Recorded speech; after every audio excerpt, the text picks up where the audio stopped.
So we will continue our discussion on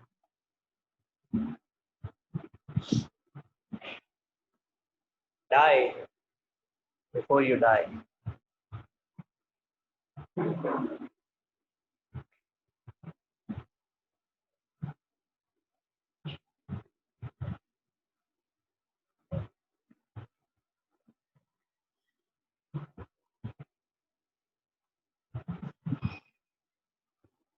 In our last class, we were discussing on, or we were trying to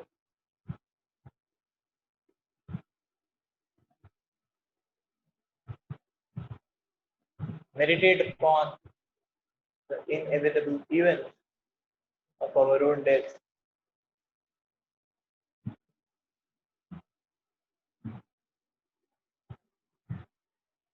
So the point that we will go away is not very important. But what we leave behind in people's hearts, that is something substantial to look forward to.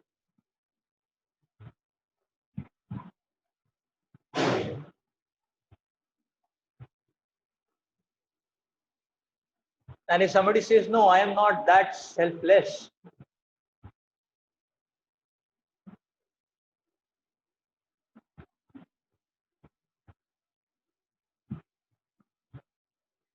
so therefore Shastras explain that even if you claim to be selfish, you should know what is your real selfishness.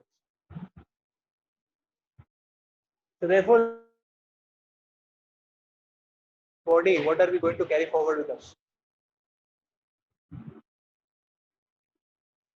That is actually real selfishness. But if you see, the nature of transcendental life is such that real selfishness and real selflessness both come in the same line.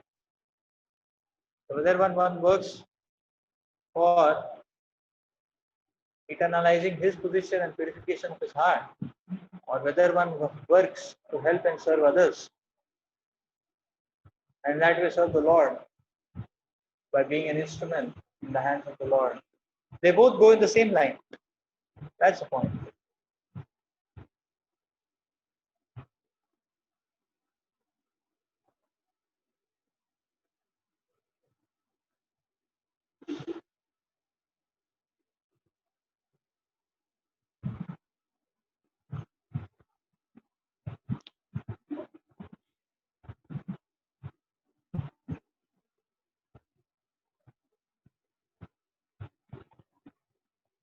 So therefore it is said that, okay, while you are within the temporary, grab something towards the eternal. While you are within the temporary, create an eternal impression.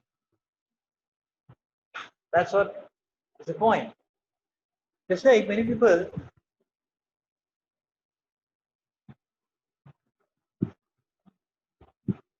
they have this common strategy in which how businesses are driven. So generally, if you want to grow a business, then it is explained that the general strategy to follow is that one has to be very social. The person has to look for that, okay, what are the societies in which the rich businessmen they gather, and then you be a part of it. Like Calcutta, there are many royal clubs. You have to pay 5,000, 10,000, 15,000, 20,000 per month to be a part of that royal club. But then there are that cadre of people in that club. So you go play golf in that club, go on dinner parties in that club. Then there are all these rich people around. So now the party will come and go. But while doing the party, the whole strategy is not just to eat, drink, and then have a nice time. The strategy is to develop some friendship. The party will come and go, but if one can create a favorable impression on an existing successful businessman, then a partnership can start. That is the strategy. That's the strategy. So the point to note is that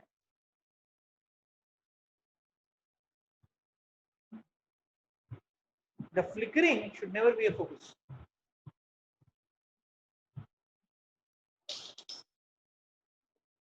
If flickering becomes a focus, then what we become what is called as a distracted species.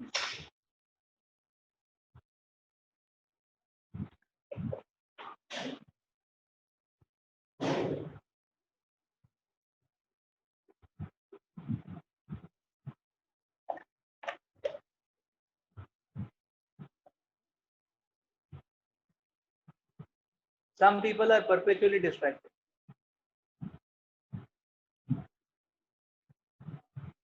When they are in the office, they think of their home, mother, father, wife, children, everybody. When they are at home, they are thinking about their work. They are thinking about their career trajectories. Eternally distracted. When they are sleeping, or when there is sleeping time, then they are tensed up. They are not getting sleep. And when it is not sleeping time, then they are dozing off. Eternally distracted, or perpetually distracted, you can say.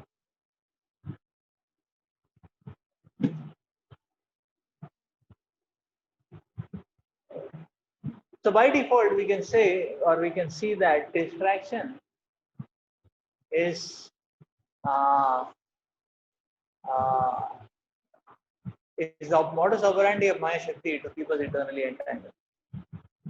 So therefore, there is so when one is trying to focus, then Maya Shakti creates distraction. So there is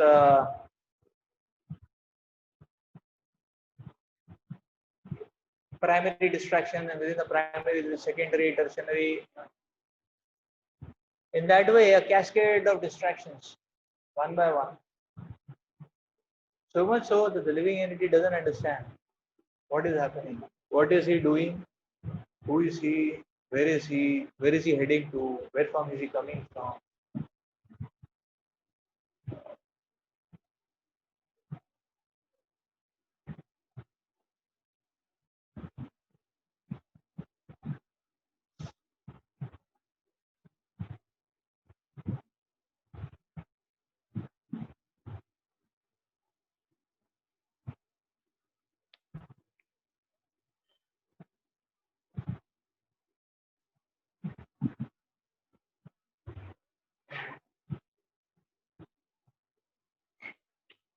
So distraction is going to be a constant phenomenon in this.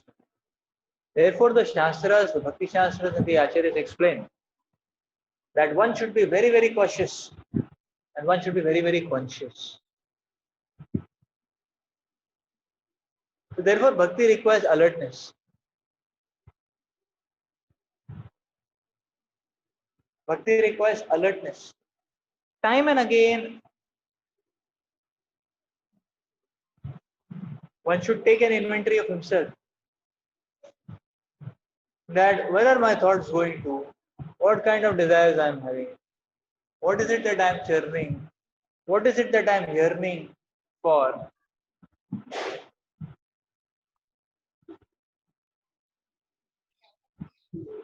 Where is my hankering going, or which direction is my hankering heading towards? What are we dreaming as a cherished desire? How much spiritual component all of these have?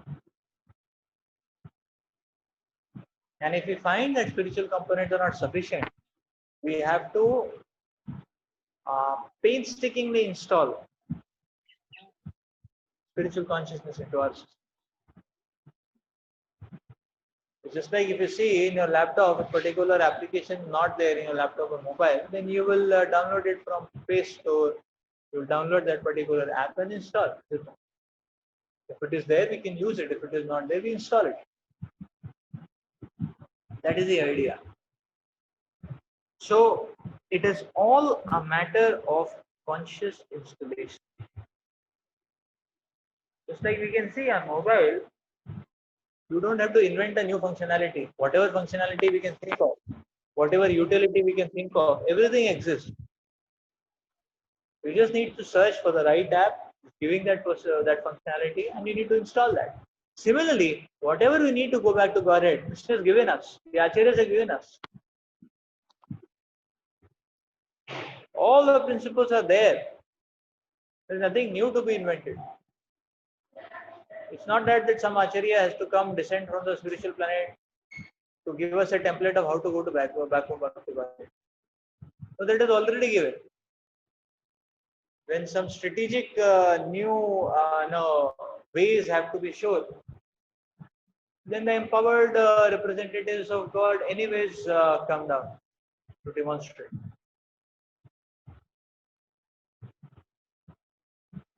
And at other times, all these apps are there for us. All these principles and guidelines are there for us. Only we need to consciously install it in our heart. That's all. Consciously install it in our heart. Inspired in spiritual life. So now the point to note, I am not feeling sufficient inspiration. That kick is not coming. Sometimes devotees have that kind of a complaint. Now the point to note is that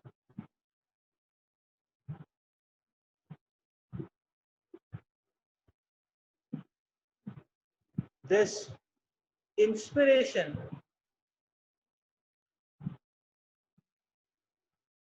difficult phenomenon. Krishna has made things easy for us.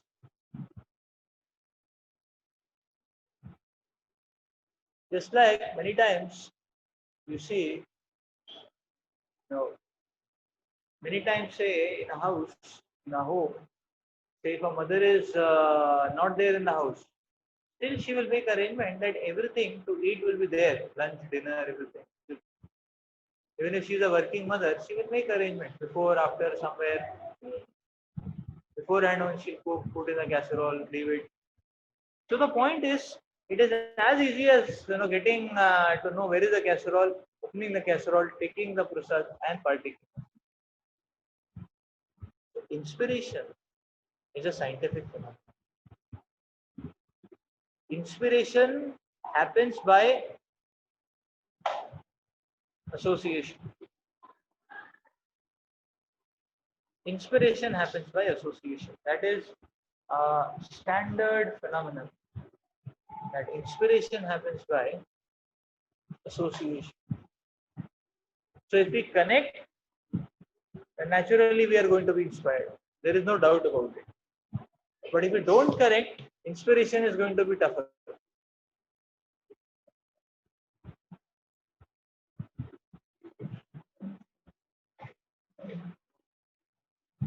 So distractions. Therefore, we need to cling on to the right connections. That is an important subject matter, or that is an important commitment to make. That let me cling on to the right kind of connections. Let me have the right kind of association. An association which is uplifting. An association which surcharges us. That is the point. That is the point.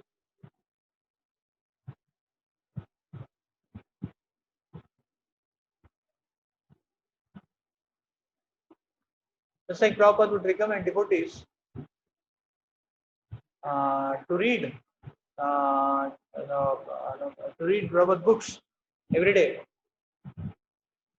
at least half an hour.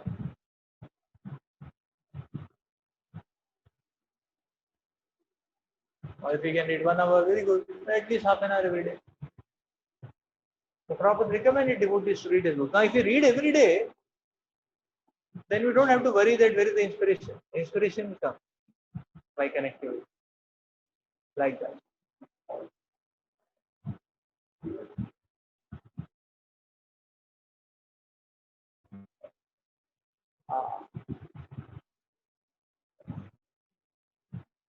we should choose our association very carefully.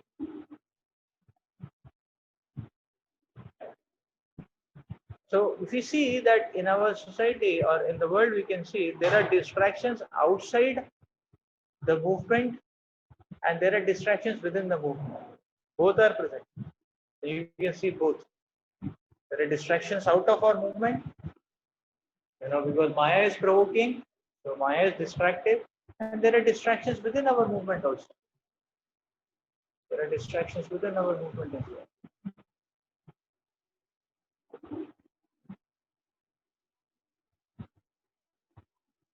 So we may see some or the other upheaval within the society also.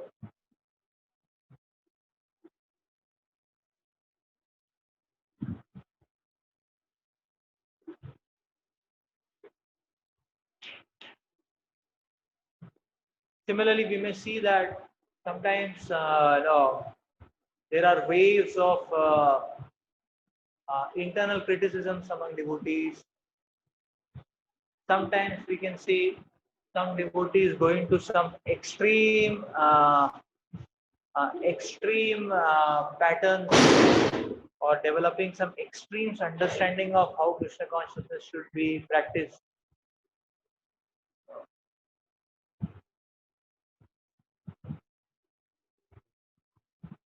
So some extreme practices of some extreme traits, some devotees will prophesy this way, that way. So this again comes in the category of distractions. Because Lord Krishna explains, bhakti is never extreme. Bhakti is never extreme. Bhakti is very holistic. And therefore, the classic verse which describes bhakti is yuktahara viharasya, yukta cheshtasya karmasu, yukta swapnavabodhasya, yogo bhavati dukkhaha. So everything has to be balanced. Not too much, not too less. So now this applies to everything. Now if we say, okay, how much we should sleep? We should not sleep 12 hours, but not too less. We should not sleep 2 hours also. If we sleep 2 hours, we'll go mad. If we sleep 12 hours, then also become disease. The mind will become very dull. So balance. Prabhupada would say 6 hours good enough. 6, 7, that's okay. We should not eat too much, not eat too less.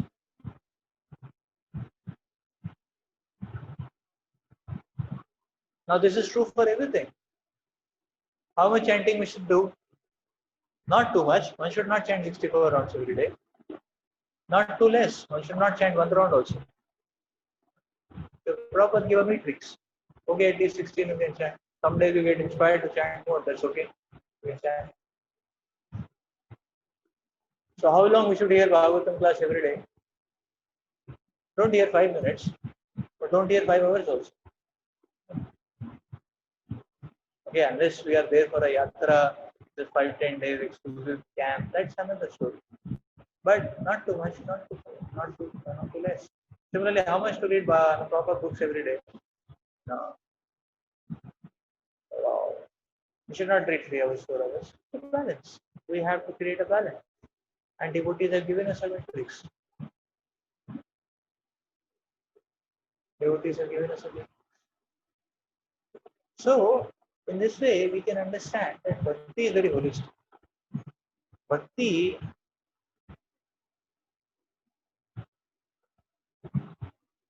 is very holistic. Similarly, if it is said, okay, how much seva to do?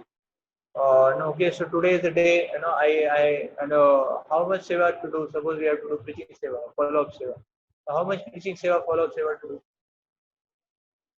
So yes, again the same principle, not too much, not too less. If you see that in a week you have few days, you can do follow-up on few days. How many hours those few days? Suppose you are free in the evening after your studies, then you can go to 3 hours to follow up on that. So we have a matrix, like we recommend devotees, they can go to 2 evenings a week or 3 evenings a week if they are full days. second years, third years can go 2 evenings. Go for 2 hours, come back by 9 o'clock. That is the injunction. Not that one is coming back at 3 o'clock in the morning, directly attending one. So the person will be there, but his mind and consciousness will be gone. It's like a ghost existence. So the reverse of a ghost actually.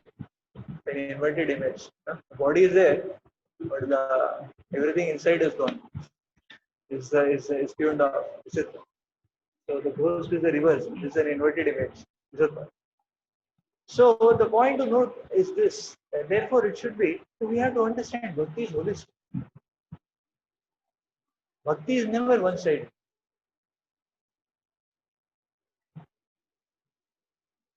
Therefore, bhakti is never going to, the precepts of bhakti are never going to talk about rejecting one's material duties.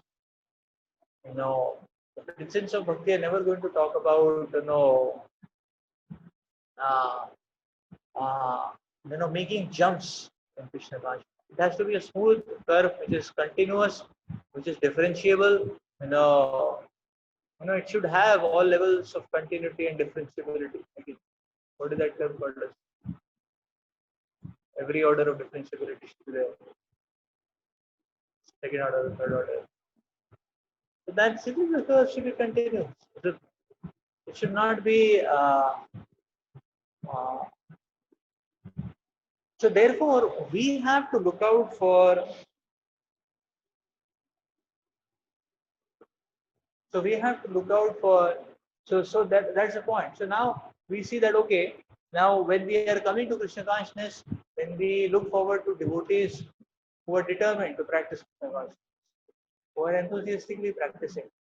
As we progress, actually, we should look out for devotees who are holistic in their approach. So now many devotees are practicing Krishna consciousness, but we should look out for devotees who are holistic in their approach, who are not too fanatic, this side, that side, too fanatic orthodox side or too fanatic, towards towards new innovations. So not to this side, not to that side. We should look for people who are holistic. We should look forward to people, especially we should look forward to people who are respectful of other Vaishnavas. Who are respectful for other Vaishnavas. So that is the hallmark of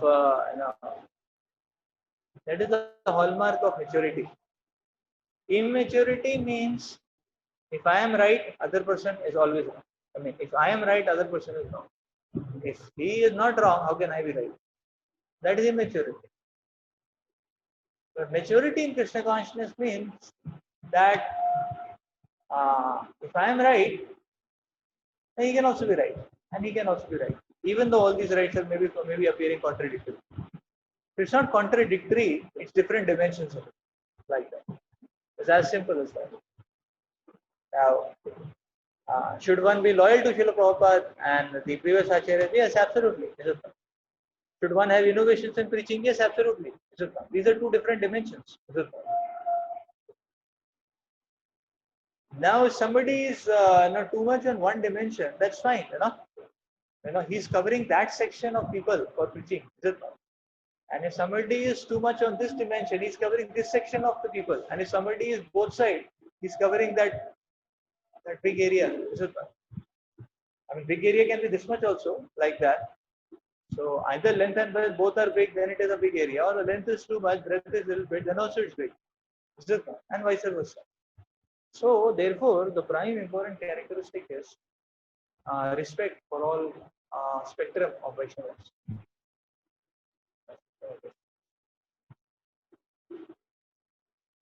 So we have to see that.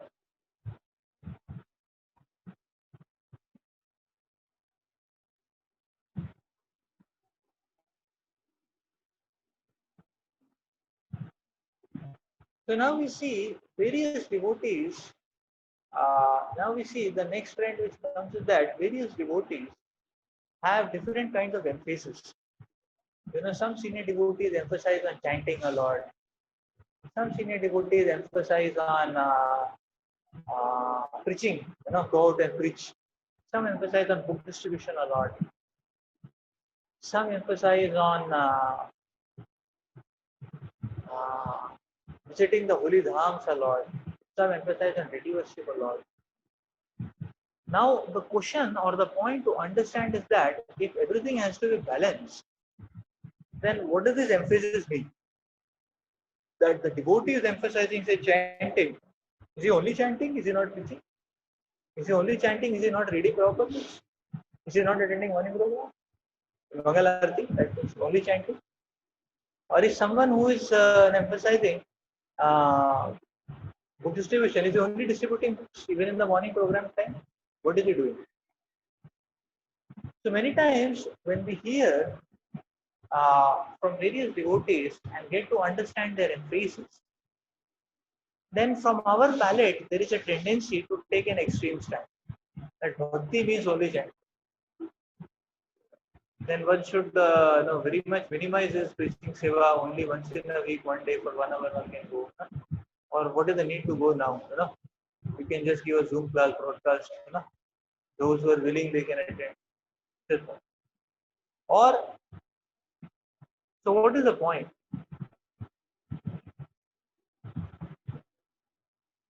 So that is why you will see, in our hearing curriculum, if you observe, we have taken lectures of various Maharajas having different emphasis. We have lectures that are emphasizing preaching spirit. We have lectures that are emphasizing Vaishnava Seva, the service attitude. We have lectures from Maharajas who are emphasizing chanting, who are emphasizing dealings, Vaishnava tickets, like that. So we hear all of them.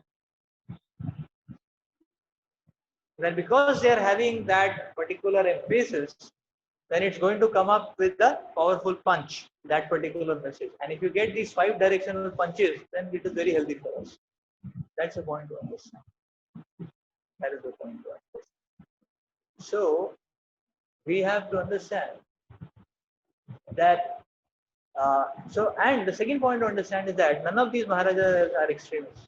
Why? Because anyone who is holistic, he will be balanced in everything, and something he may do a little more than everything else. That is the meaning of holistic. So it's just like a Maharaj who is emphasizing on chanting is also doing preaching, but his chanting score is 60%. And the preaching score is 40%. It's 40-60 game. And someone who is emphasizing preaching, his preaching score is 60, chanting score is 40. So that is the point. Someone who is focusing on Vaishnava etiquettes, his Vaishnava etiquette score, dealing with Vaishnavas and like that, that score is 60, other scores are 40. So the point is that we have to look for. So when we hear from various devotees, one should not get confused in stretching it out unnecessarily. That okay, this setup people only chant, this setup people are only doing preaching, this setup people are only doing fund collection. No, everywhere everything is being done, but the difference is 60-40. So the point is that every component which is given by Srila Rupa Goswami, we have to have a 40 score of each of them. And some things which boost us a lot as well, which boost us according to our psychophysical nature, we can take it to 60, keeping all others at 40 at least. That's the point. So you can take it a little higher than the absolute value. So that means that there is this very fine balance, and this is what we can see in all the devotees. By default, we can see this in all the devotees who have stood by devotees who have been in Krishna consciousness for more than 3 decades, 4 decades. You can see this hallmark. Each one of them is going to be holistic, but they may have a focus. They may have an emphasis. The emphasis is not wrong. We can also have an emphasis, but we have to understand emphasis only it means that it has to be a little higher, in quantity than the others. A little higher. It's not that what we emphasize or what we like is an Eiffel Tower, a Mount Everest, and the other things are no, are like bricks. No? One brick, 10 inches. No. So therefore, this suggests two things. One is uh, this suggests two things. One is that this suggests two things. One is that we see, in association when we know, so when we see certain devotees are too extremistic, we should be careful about their association. That's first thing. Secondly, whenever we take association of any devotee and hear from him, we should not just hear the message. We should see that devotee's life and understand everything in connection to what he is doing holistically. Then we will get a proper message. Superficial association will also create troubles. So therefore, what happens is that many times we will hear that people misquote Srila Prabhupada. They will be doing here and there wishy-washy to say Prabhupada said this. The Prabhupada said everything. Why are you not doing everything? This is the point. Prabhupada said everything. Prabhupada said book distribution. Prabhupada said Vaishnava Seva. Prabhupada said cooperation. Prabhupada said preaching. Prabhupada said extending. Prabhupada said simplicity also. Prabhupada said sense control also. Prabhupada said everything. Is it one? So we cannot take a morsel out of it and show and portray as if this is the whole thing. This is everything what Prabhupada said. No. That cannot be done. So that's the point. But what we say is, so when we say that devotees have different energies or different moods, we should understand that is a 40-60 game, that's all. It can never be 20-80, that means it's extreme. No? It will be only 40-60 or 45-55. It won't change from that. So different devotees individually can have different moods. Different temples individually can have different moods. So mood matlab, that which is a mood is being done 60%. And all other thing is being done. Now suppose the temple is only doing book distribution, but there are no deity worship going on. Can it be called as an ISKCON temple? It is not ISKCON temple. It is something which has got deviated. ISKCON temple means deities will be there, 6 offerings have to be done. Nicely, not no crying. So no ISKCON temple can have hired candidates for doing deity worship. Prabhupada never encouraged that. You hire some Lalaji, Lalaji Pandit, the Pandit is doing everything. So that's not the standard of ISKCON. The standard is that we heartily offer service. So if suppose can there be a preaching setup, or can there be a that Bhakti Vrikshas are happening, thousands of people are coming to Krishna, but there is no morning program in the setup. So then that is not an ISKCON temple. So this is the point. We have to understand that the mood of person, the mood of a temple, the mood of a community is only a 40-60 game. So let's take it holistically that way. So therefore, we have to understand that even in association, we have to be alert and conscious. Conscious to observe holistically.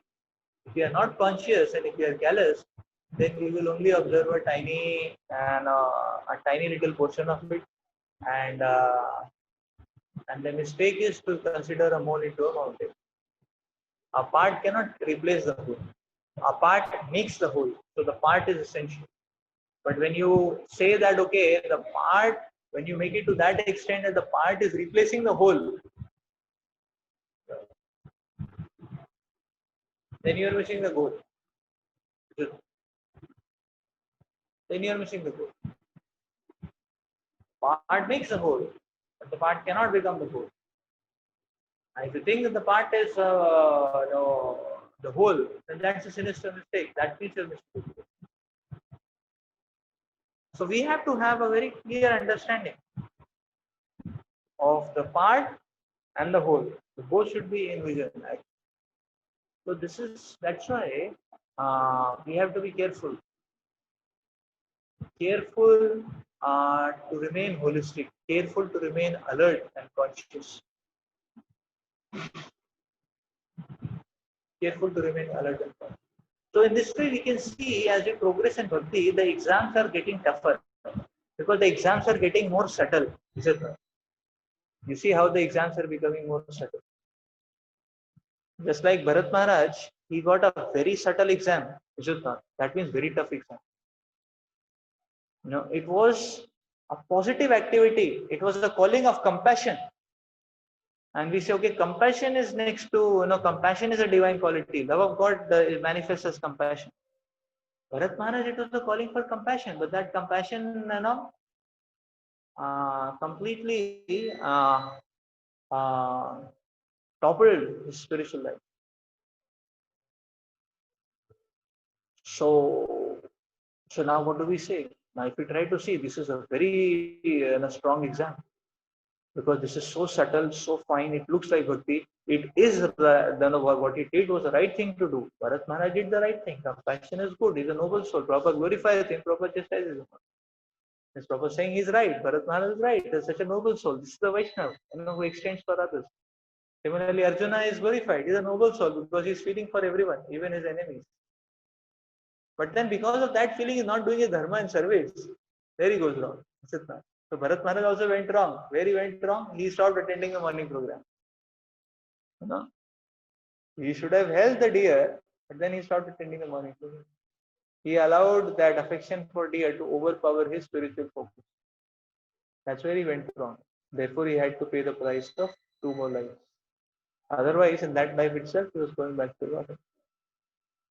So you see the point, as we progress ahead, the exams are going to be tougher. Therefore, a devotee has to be always alert. Always alert, always conscious. Because the exam is going to be subtler. Therefore, we have to be very, very alert. We have to be very, very alert.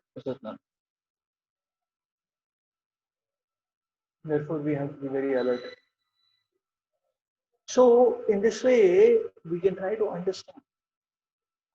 Just like Dhruva Maharaj is a Mahabhagavati, he got bewildered. When his brother Uttama was killed, Dhruva Maharaj got bewildered. He wanted to destroy the whole Yaksha race. Like that.